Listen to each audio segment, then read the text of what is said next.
Le jardin des Maupassants prend la poudre d'escampette au jardin des Sept Sens à Saint-Martin-la-Patrouille.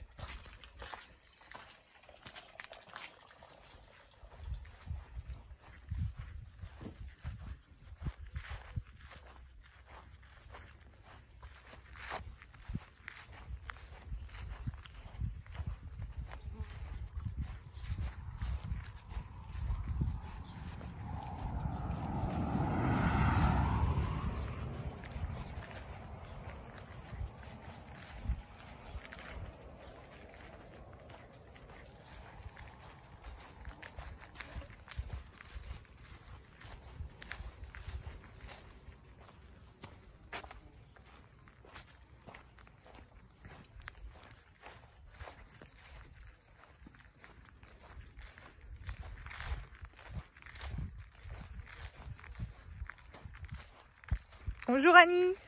Bonjour Romane. Alors, est-ce que tu pourrais te présenter un peu qui tu es et nous dire où est-ce que nous sommes? Alors je me présente, je m'appelle Annie Bouquer.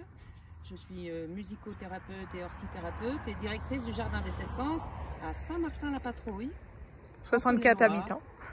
Au centre du département. Super.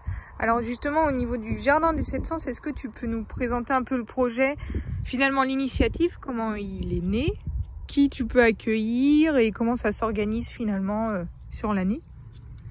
Alors après une vingtaine d'années d'avoir travaillé en institution en tant que musicothérapeute, nous sommes à la campagne, il y a des tracteurs. Oui, on entend.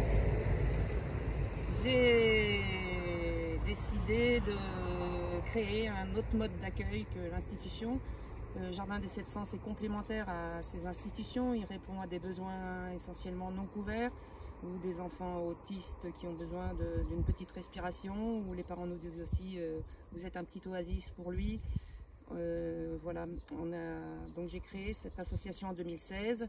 On a été agréé par le département en tant qu'accueil de jour adulte en 2017. Et depuis le Covid, on a beaucoup moins d'adultes, mais beaucoup plus d'enfants autistes qui ne peuvent être accueillis en centre de loisirs ou en vacances adaptées. Et donc nous sommes adaptés et on accueille une vingtaine d'enfants autistes et une quinzaine d'adultes qui profitent ici donc du jardin, de l'hortithérapie, de la musique, de la musicothérapie, du chant, de la danse. Aussi, ouais, voilà, d'autres outils complémentaires au jardin qui se font. Voilà, qui puissent répondre, parce qu'effectivement, avec une population essentiellement d'enfants autistes, les activités ne durent qu'entre 10 et au mieux 40 minutes, donc on les a à la journée. Voilà, on a d'autres médiations qui fonctionnent.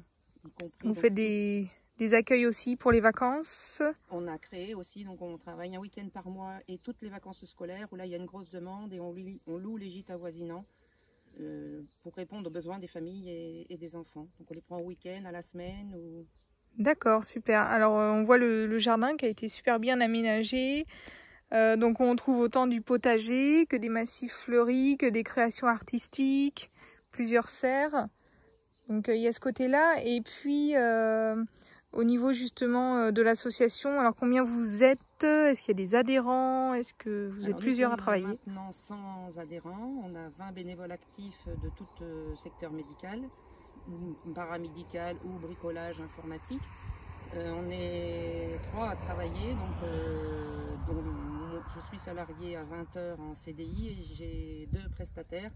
Myriam qui s'occupe beaucoup du jardin, de la biodynamie et qui fait l'accompagnement avec les chevaux, les poneys. Et j'ai pu m'épauler depuis un an de Françoise qui est mon assistante polyvalente, qui est un peu mon bras droit, qui fait un peu d'administratif, de com, de médiation, voilà, elle était aide-soignante au départ et voilà, on est une équipe rurale. Pluridisciplinaire aussi, vous complétez bien. L'enrichissement de toutes nos expériences fait que depuis 5 ans, on accompagne et on accueille les jeunes. On a toujours eu des enquêtes de satisfaction qui frôlent le 5 sur 5. Non, c'est génial pour ce public qui est en manque cruel justement de prise en charge pour les vacances ou par d'autres structures. Et toi, du coup, justement, Annie, qu'est-ce que ça peut t'apporter personnellement, le jardin? Le jardin, c'est paisible. C'est le matin de 5h à 7h, on voit le lever du soleil, les petits oiseaux, les grillons. c'est un peu de paix, c'est chanter avec les légumes, c'est manger les beaux légumes du jardin, les beaux fruits. Ça me remplit. Super. Bah, merci beaucoup pour ton intervention. Merci à toi, Romane.